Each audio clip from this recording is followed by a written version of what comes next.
7 de setembro de 1822, às margens do riacho Ipiranga, em São Paulo. Dom Pedro I, montado em seu cavalo, levanta a espada ao céu e grita: independência ou morte. E ali, naquele momento glorioso, segundo te ensinaram na escola, o Brasil se libertou de Portugal.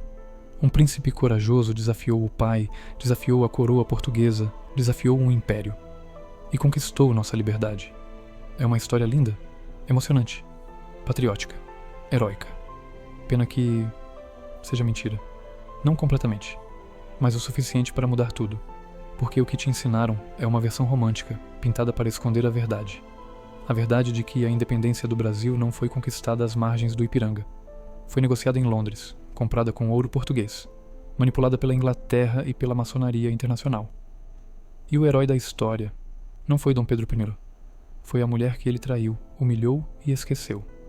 Maria Leopoldina. Hoje você vai descobrir quem realmente arquitetou a independência, e não foi Dom Pedro II. Por que a Inglaterra queria o Brasil independente? Spoiler: dinheiro.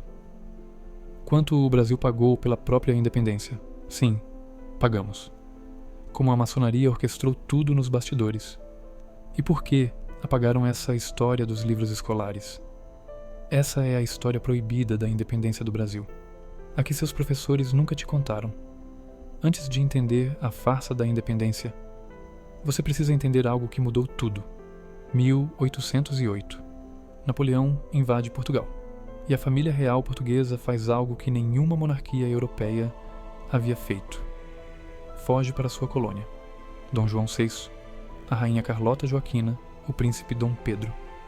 E toda a corte, 15.000 pessoas, desembarcam no Rio de Janeiro e transformam o Brasil. A Revolução Silenciosa Dom João VI não veio como refugiado, veio como rei. E de 1808 a 1821, o Brasil deixou de ser colônia e virou metrópole. Aqui estão os fatos que ninguém te ensinou. 1808, abertura dos portos às nações amigas. O Brasil podia comerciar diretamente com o mundo inteiro. Fim do monopólio comercial português. A Inglaterra foi a grande beneficiada. 1815, o Brasil é elevado a Reino Unido, a Portugal e Algarves. Não era mais colônia, era parte do Império, com status igual a Portugal. Capital do Império. Português era Rio de Janeiro. 1816, Dom João VI é coroado rei no Rio de Janeiro. Primeira e única coroação de um monarca europeu fora da Europa. Então, aqui está a primeira mentira que te contaram. O Brasil não era uma colônia oprimida esperando libertação. O Brasil era o centro do Império Português. Lisboa havia virado província. O Rio era a capital. E os brasileiros, ou pelo menos a elite brasileira, estava muito bem com isso. O problema inglês. Mas havia alguém de olho em tudo isso. A Inglaterra. Durante as guerras napoleônicas, Portugal ficou completamente dependente dos ingleses. A marinha britânica protegeu a fuga da família real. Tropas britânicas ajudaram a expulsar os franceses de Portugal. E a conta? Foi cara. Tratados de 1810. Portugal, e por extensão o Brasil, deu à Inglaterra tarifas alfandegárias, menores do que as cobradas de Portugal. Produtos ingleses pagavam 15% de imposto. Produtos portugueses pagavam 16%. Produtos brasileiros pagavam 16%. Sim, a Inglaterra tinha mais privilégios comerciais no Brasil do que os próprios portugueses. E eles queriam mais, muito mais.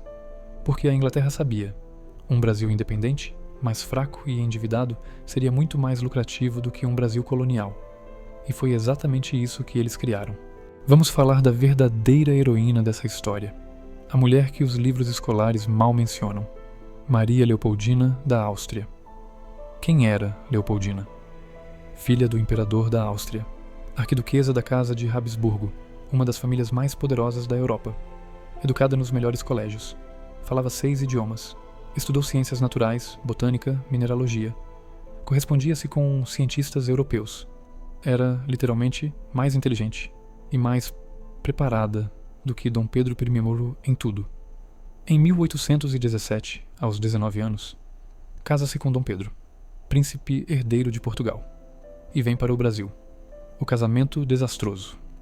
Dom Pedro I tinha 19 anos quando se casou. E era tudo o que você não quer num governante. Mulherengo compulsivo, beberrão. Violento, imaturo, preguiçoso.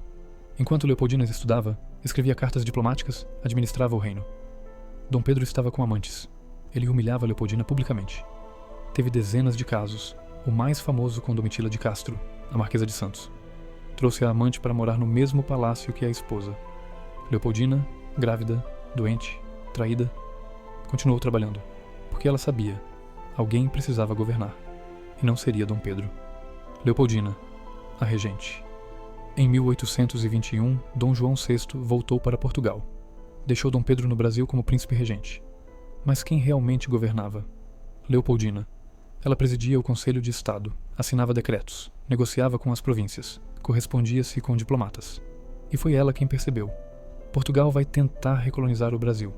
As cortes portuguesas, reunidas em Lisboa, exigiam que Dom Pedro voltasse a Portugal, que o Brasil voltasse a ser colônia, que todos os privilégios de 1808 a 1821 fossem revogados. E Leopoldina viu a oportunidade. 7 de setembro, o verdadeiro herói. Estava no Rio. Todo mundo conhece a versão oficial. Dom Pedro estava em São Paulo, recebeu cartas de Portugal exigindo seu retorno, ficou furioso, arrancou o laço português, gritou: independência ou morte. Lindo, dramático, heróico, mas falso. Aqui está o que realmente aconteceu. 2 de setembro de 1822, Rio de Janeiro. Leopoldina reúne o Conselho de Estado, apresenta as cartas das cortes portuguesas e diz: é tempo de decidir. O Brasil precisa se separar de Portugal. Agora. José Bonifácio de Andrada e Silva, o patriarca da independência, concorda.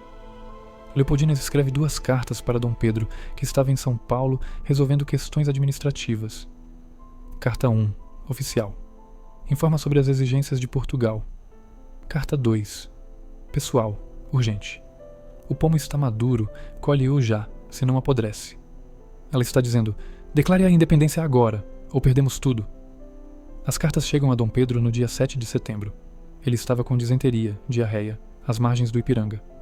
Lê as cartas e grita o famoso: independência ou morte.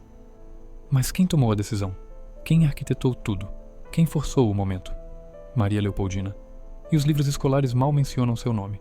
Agora vamos revelar a parte mais suja da história. A independência do Brasil não foi apenas ideia dos brasileiros. Foi planejada, financiada e garantida pela Inglaterra. Por que a Inglaterra queria o Brasil independente? Simples. Dinheiro. Enquanto o Brasil era colônia de Portugal, tudo tinha que passar pelo filtro português.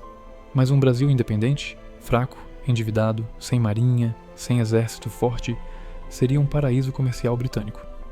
O plano britânico documentado George Canning, ministro britânico, disse em 1822: a América Espanhola é livre, e se não administrarmos mal nossos negócios, será inglesa. A mesma lógica se aplicava ao Brasil. Os ingleses sabiam. Portugal estava quebrado e não poderia reconquistar o Brasil pela força. O Brasil precisaria de reconhecimento internacional, que a Inglaterra controlava. O Brasil precisaria de empréstimos, que a Inglaterra forneceria com juros. E então, nos bastidores, diplomatas britânicos incentivaram a independência. Lord Cochrane. O mercenário inglês que libertou o Brasil. Aqui está algo que não te contaram. Quem garantiu militarmente a independência do Brasil não foi o exército brasileiro. Foi um mercenário inglês contratado por Dom Pedro I, Thomas Cochrane, 10º Conde de Dundonald, almirante britânico, expulso da marinha inglesa por corrupção. Virou mercenário. Foi contratado pelo Brasil em 1823 para comandar a marinha brasileira. E foi ele quem expulsou as tropas portuguesas da Bahia, do Maranhão, do Pará. A independência militar do Brasil foi garantida por um inglês. Coincidência? O empréstimo de 1824. A dívida original. Após a independência, o Brasil estava quebrado. Precisava de dinheiro para pagar Lord Cochrane e outros mercenários, montar um exército, construir uma administração, e a Inglaterra ofereceu um empréstimo. 1824. Primeiro empréstimo brasileiro contraído em Londres. Valor nominal: 3 milhões de libras esterlinas. Mas o Brasil recebeu apenas 2 milhões de libras esterlinas. Por quê? Porque 1 milhão de libras foi retido pelos banqueiros britânicos como comissão e seguros. E os juros? Altíssimos. O Brasil passou todo o século XIX pagando dívidas contraídas com a Inglaterra. E mais, parte dessa dívida foi usada para pagar Portugal. Aqui está a parte que mais esconderam de você. O Brasil pagou Portugal pela independência. O Tratado de 1825, Dom João VI, rei de Portugal, estava furioso. Perdeu o Brasil. Perdeu prestígio.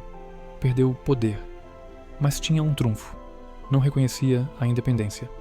E sem reconhecimento internacional, o Brasil era um estado rebelde, sujeito a bloqueios, invasões, isolamento. Então, em 1825, Brasil e Portugal assinaram um tratado. Dom João VI reconhecia a independência do Brasil. Mas em troca, o Brasil pagaria 2 milhões de libras esterlinas a Portugal como indenização. Sim, nós pagamos para sermos independentes. E de onde veio esse dinheiro? De um empréstimo, contraído com a Inglaterra. Então, resumindo, Inglaterra empresta dinheiro ao Brasil. Brasil paga Portugal pela independência. Portugal paga suas dívidas. Com a Inglaterra, Brasil fica endividado com a Inglaterra por décadas. A Inglaterra lucrou dos dois lados. E nós? Ficamos com a dívida. Agora vamos entrar na conspiração real. Aquela que está documentada, que ninguém esconde, mas que ninguém ensina. A maçonaria foi o motor ideológico e operacional da independência. Dom Pedro I, grão-mestre maçom, Dom Pedro I foi iniciado na maçonaria em 1822. Tornou-se grão-mestre do Grande Oriente do Brasil. E a loja maçônica mais importante da época? Apostolado da Nobre Ordem dos Cavaleiros da Luz, também conhecida como Apostolado, fundada em 1820 por José Bonifácio. E quem eram os membros? José Bonifácio de Andrada e Silva Joaquim Gonçalves, Ledo Januário, da Cunha Barbosa, Domingos Alves, Branco Muniz, Barreto. Todos os principais líderes da independência eram maçons. O plano maçônico. A maçonaria do século XIX tinha objetivos claros: destruir monarquias absolutas, criar repúblicas, ou monarquias constitucionais fracas. Separar Igreja e Estado, enfraquecer o poder da Igreja Católica. No Brasil, conseguiram metade. Criaram uma monarquia constitucional, 1824, onde o imperador tinha poder limitado, mas não conseguiram implantar a república. Ainda. Isso viria em 1889. Símbolos maçônicos na independência. A bandeira do Império tinha a Cruz da Ordem de Cristo. Mas vários símbolos maçônicos foram introduzidos. O triângulo, símbolo maçom, aparece em medalhas da independência. O esquadro e compasso, símbolos maçons. Aparecem em documentos oficiais. Rituais maçônicos foram usados em cerimônias de coroação. A independência foi um projeto maçônico. E isso não é teoria conspiratória. Está em arquivos históricos, em atas de lojas, em biografias oficiais. Só não está nos livros escolares. Voltemos ao momento heróico. 7 de setembro de 1822. Dom Pedro às margens do Ipiranga. Grita: independência ou morte? Arranca o laço português do uniforme. Ergue a espada. Lindo, né? A verdade desconfortável. Aqui está o que realmente aconteceu. 1. Dom Pedro estava com diarreia sim. O herói da independência estava com disenteria, diarreia aguda. Tanto que parou às margens do riacho Ipiranga para se aliviar. Foi ali que recebeu as cartas de Leopoldina. 2. Não houve testemunhas. A famosa cena do grito não teve testemunhas confiáveis. Os relatos foram escritos depois, décadas depois, por pessoas que queriam romantizar o momento. 3. A pintura é ficção. O quadro famoso Independência ou Morte, de Pedro Américo, 1888, é pura ficção. Foi pintado 66 anos depois do fato. Pedro Américo nunca viu o acontecimento. Inventou tudo: o cavalo empinando, a espada erguida, os soldados ao redor. Foi propaganda, não história. 4. O grito foi só uma confirmação. Dom Pedro não decidiu nada no Ipiranga. Ele apenas confirmou a decisão que Leopoldina e José Bonifácio já haviam tomado. A independência foi decidida no Rio, em 2 de setembro. No Ipiranga, no dia 7, foi apenas teatro. A essa altura você deve estar perguntando: por que ninguém me contou isso? Boa pergunta. Razão 1. Proteger o mito nacional. Todo país precisa de mitos fundadores. Heróis, momentos gloriosos, narrativas épicas. E o Brasil escolheu. Dom Pedro I como herói libertador, o Ipiranga como momento sagrado, a independência como conquista do povo. Mas a verdade é bem menos romântica. Dom Pedro era um playboy imaturo. O Ipiranga foi um teatro, a independência foi negociada, comprada e manipulada. E revelar isso destrói o mito. Razão 2. Esconder a influência estrangeira. Admitir que a Inglaterra controlou nossa independência é humilhante. Admitir que pagamos para sermos independentes é vergonhoso. Admitir que nossa dívida externa começou ali é inconveniente. Então, apagaram. Razão 3. Proteger a maçonaria.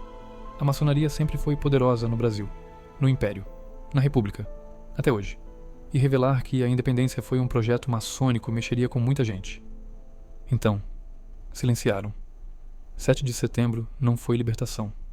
Foi teatro. A independência do Brasil não foi conquistada por um príncipe corajoso. Foi negociada por uma mulher genial que foi esquecida. Foi comprada com ouro que não tínhamos. Foi manipulada pela Inglaterra para criar um mercado colonial disfarçado de país independente.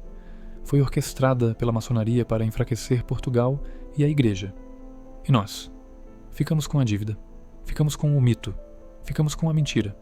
Hoje, você vive num país que celebra uma farsa todos os anos, que ergue Dom Pedro I como herói, enquanto esquece Maria Leopoldina, que comemora o grito do Ipiranga, sem saber que foi um teatro, que se orgulha da independência, sem saber que apagamos. Mas agora você sabe, e talvez, só talvez, conhecer a verdade seja o primeiro passo para entender quem realmente somos, e quem realmente nos governa. Porque se a independência foi uma farsa, o que mais te ensinaram que também é mentira? Compartilhe essa história. Porque apagaram ela dos livros. Por uma razão. Um povo que não conhece sua história aceita qualquer versão que lhe for imposta.